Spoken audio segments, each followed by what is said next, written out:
Hello everyone, welcome back to my channel. I know काफ़ी समय हो गया है कोई वीडियो अपलोड किए हुए, और इसका रीज़न मेरी कॉलेज है, as you all might be aware of it.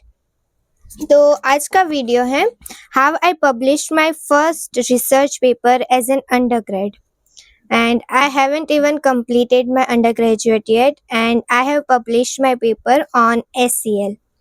You can search about the platform on the internet. So I'm planning to keep this video as natural as possible, क्योंकि मैंने notice किया है कि मैं अगर script लिखती हूँ और पूरा फ्लो में जाने की कोशिश करती हूँ तो टाइम ज़्यादा लगता है एडिटिंग में।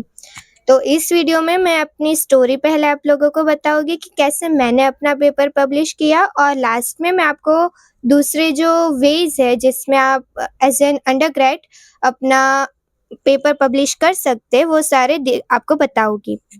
ओके, तो मेरी जर्नी जो है वो थोड़ी अलग है। मैंने रिसर्च पेपर पब्लिश करने के लिए ये सब स्टार्ट नहीं किया था।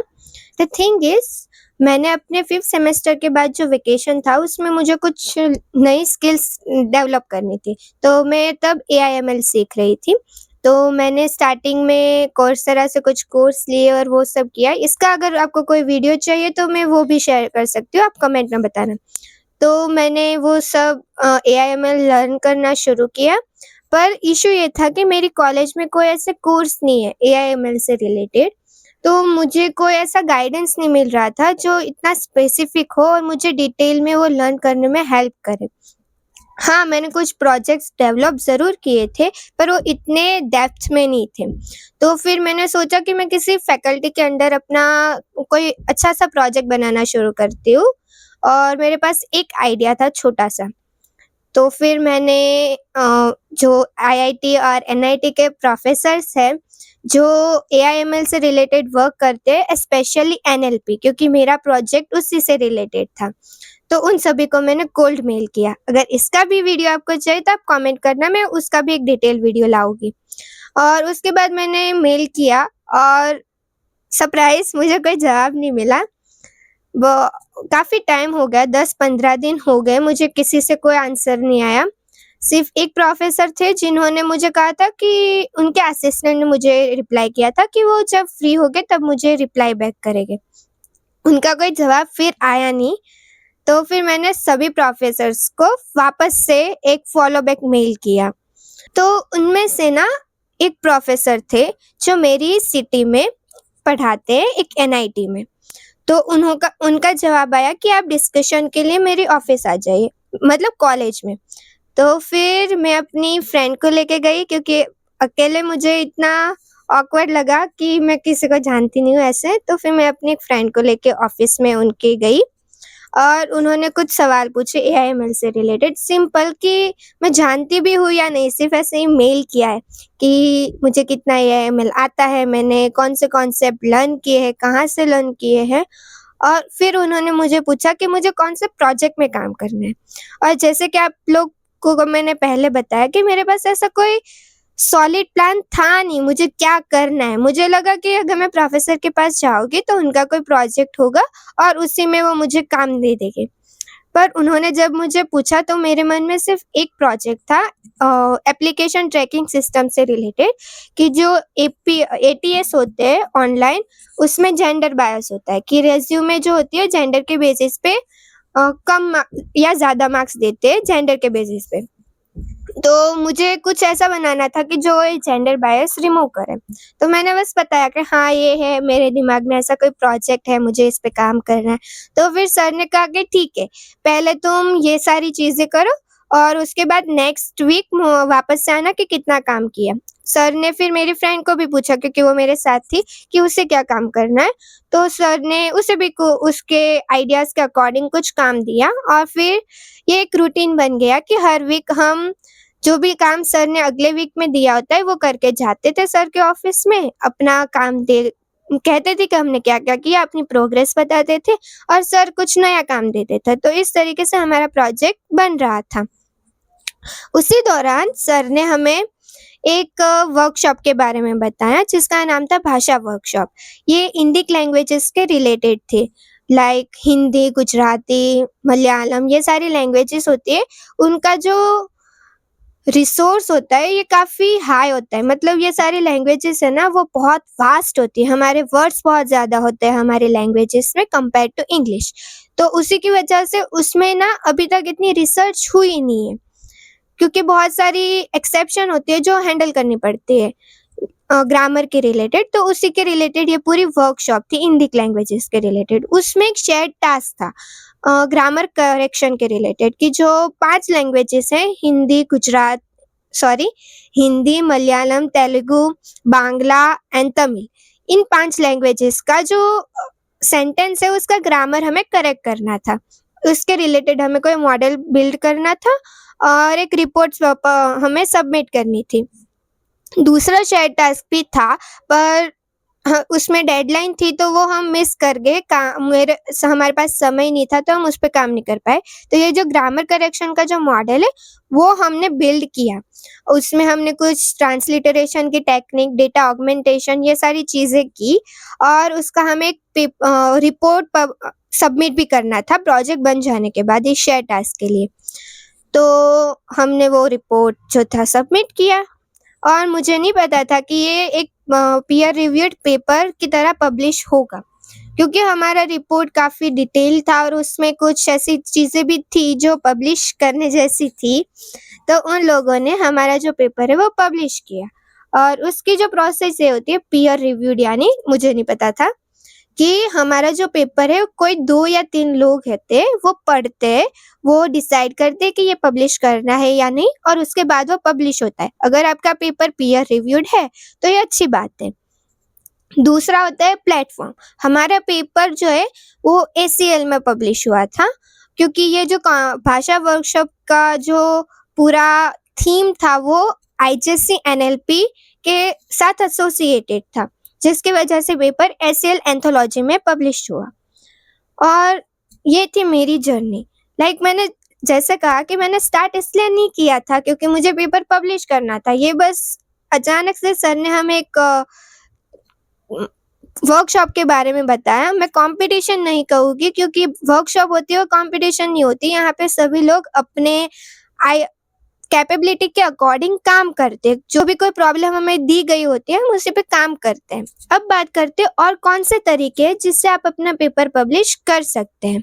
तो फर्स्ट है वर्कशॉप एंड शेयर टास्क। जैसे कि मैंने खुद मेरा पेपर पब्लिश किया और इसके लिए ज़रूरी नहीं है कि आप किसी प्रोफेसर के थ्रू ही इसमें पार्टिसिपेट करें, क्योंकि जो वर्कशॉप्स होती है वो ओपन होती है।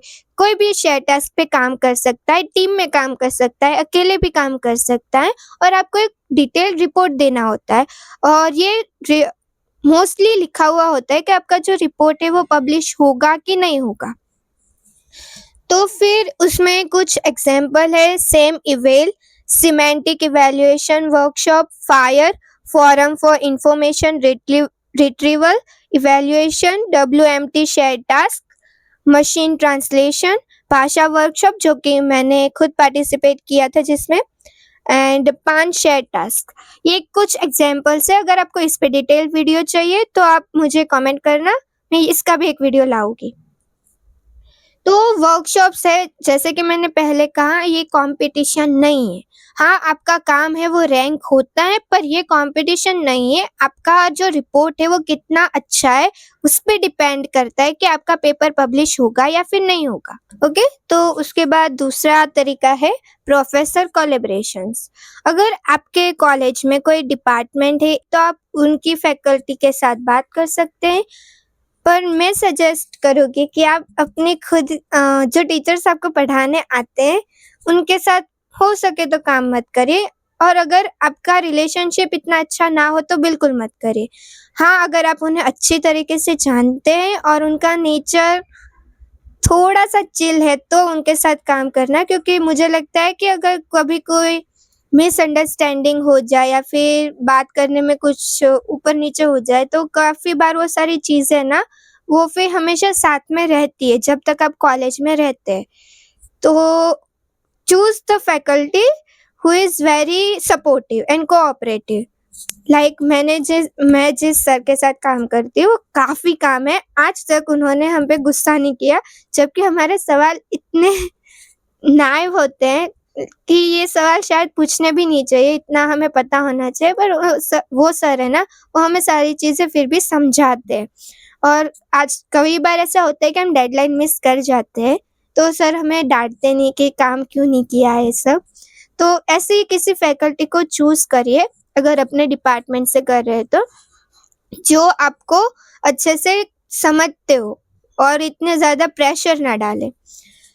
और अगर आप किसी और कॉलेज में कोल्ड मेल करके किसी और फैकल्टी के साथ काम कर रहे हैं, तो ये लक पे डिपेंड करता है कि आप जिनके साथ काम करना शुरू करते हैं वो कैसे है। पर ये एक प्लस पॉइंट है कि आपको अगर चीज़ें अच्छी ना लगे तो आप फिर बैकआउट कर सकते हैं। Do it very professionally, ghost मत करना क्योंकि वो बहुत गलत चीज़ है। पर हाँ, आपके पास एक स्कोप होता है कि अगर चीज़ें अच्छे से ना हो तो आप फिर वहाँ से वापस जा सकते हैं। Third is research internships. बहुत ही सिंपल होता है, आपको एप्लीकेशन देना होता है रिसर्च इंटर्नशिप्स के लिए। अगर आपकी प्रोफाइल उन्हें अच्छी लगती है तो फिर वो आपको बुलाते हैं। काफ़ी रिसर्च इंटर्नशिप में पैसे भी मिलते हैं, तो आपका काम भी होता है और ये एकेडमिक होता है, पूरा एकेडमिक होता है। तो ये काफ़ी अच्छी प्रोफाइल आपकी मास्टर्स के लिए भी बनाता है। और ऐसे कुछ एग्जाम्पल्स है आईआईटी के mainly, IAS summer research fellowship and IIT Madras Summer Fellowship Program, MIT SCS Global Link Research Internship, दादवाइज रिसर्च इंटर्नशिप। ये फॉरेन रिसर्च इंटर्नशिप है जर्मनी के रिलेटेड। यहाँ पे आप जर्मनी में जाके काम करते हैं या फिर रिमोट भी हो सकती है। तो ये जो रिसर्च इंटर्नशिप है उसमें ये एक चीज़ है कि आपके पास स्ट्रॉन्ग प्रोजेक्ट्स होने चाहिए या फिर आपने पहले से कोई दूसरा पेपर पब्लिश किया होना चाहिए, क्योंकि इसमें ना शॉर्ट लिस्टिंग होती है और सिर्फ 10 से 15 सीट्स होती है जिसमें बहुत सारी एप्लीकेशंस आती है। लाइक आईआईटी में तो काफ़ी सारी एप्लीकेशंस आती है, तो फिर उसके लिए आपकी प्रोफाइल थोड़ी ज़्यादा स्ट्रॉन्ग होनी पड़ती है। Fourth is independent projects. आप अपने खुद के प्रोजेक्ट्स पे काम कर सकते हैं, उन्हें कोएगल की कॉम्पिटिशन्स में पब्लिश कर सकते हैं। और अगर वो आपका काम बहुत अच्छा हो तो हो सकता है कि उसका कोई पेपर पब्लिश हो जाए, पर ये थोड़ा मुश्किल है। जैसे कि आप जानते हैं कि आपको पूरा करना होता है और पहले से ही टेक्नोलॉजी काफ़ी डेवलप हो चुकी है, तो आपका काम थोड़ा ज़्यादा एक्स्ट्रा ऑर्डिनरी होना पड़ता है। एंड या दैट्स ऑल। हमारे इतने ही तरीके। मैं सजेस्ट करूँगी कि आप किसी वर्कशॉप और उनके साथ ही जाए स्टार्टिंग में, क्योंकि उसमें प्रेशर कम होता है, गाइडेंस भी आपको मिल जाती है उनके मेंटर्स के थ्रू। और ओवरऑल अंडर ग्रेजुएशन के दौरान ये सबसे अच्छा तरीका है। नाउ कुछ टिप्स जो आप फॉलो कर सकते हैं जिससे आपका पेपर अच्छे से पब्लिश हो और आपको कम से कम रुकावटें। ये ना मैं जैसे कि कह रही हूँ पेपर पब्लिश हो, इससे ऐसा मत देखना कि आपको पेपर पब्लिश करना है। Look at it as you want to learn something, क्योंकि पेपर का मेन काम यही है कि आप चीज़ें लर्न करें। और पेपर के थ्रू ये थोड़ा इजी हो जाता है और आपकी प्रोफाइल ज़्यादा अच्छी लगती है, क्योंकि पेपर रिस्पेक्टेड होते हैं इंडस्ट्री में, नॉट इंडस्ट्री इन एकेडमिया। पर इसे फिर भी सीखने के जैसे ही देखना, सिर्फ रेज्यूमे बूस्टिंग की जैसे मत देखना। फर्स्ट टिप इज जो कि मैंने पहले ही दे दी है, start with workshops. Second is don't be afraid to reach out. Faculty से बात करने में हेजिटेट मत करिए। अगर आपको लगता है कि क्या शायद वो डांटेगी या फिर कुछ होगा, ऐसा कुछ होता नहीं। हाँ, कुछ फैकल्टीज होती है, as a student I know कि वो काफ़ी रूड होते हैं। तो मैं आपको शायद 1-2 साल में इतना तो पता चल ही गया होगा कि कौन-सी फैकल्टीज़ है जिनके साथ आप बात कर सकते हैं। तो आप उनसे बात करिए। और फिर आप कोल्ड मेल तो कर ही सकते हैं जैसे कि मैंने कहा, और उसमें भी हेजिटेट मत करिए, स्पैम मत करिएगा, वो आपकी प्रोफाइल के लिए अच्छा नहीं है। स्पैमिंग मत करिए, 1 से 2 मेल इनफ है। और अगर आपको जवाब नहीं भी आता तो इट्स नॉर्मल। मैंने 10 से 15 मेल किए थे, सिर्फ 1 में से ही आंसर आया, या फिर आप कह सकते हैं 2 में से, तो फिर ठीक है। Third is start with curiosity and a problem. सिर्फ रिसर्च पेपर पब्लिश नहीं करना है, आपका कोई ऐसा गोल होना चाहिए जो आपको अचीव करना है। तो एक प्रोजेक्ट आपके मन में होना चाहिए। अगर आप किसी फैकल्टी के पास जाएंगे तो ये सवाल आपसे वो ज़रूर पूछेंगे कि आपको करना क्या है, कौन सा प्रोजेक्ट है जिस पे आपको काम करना है।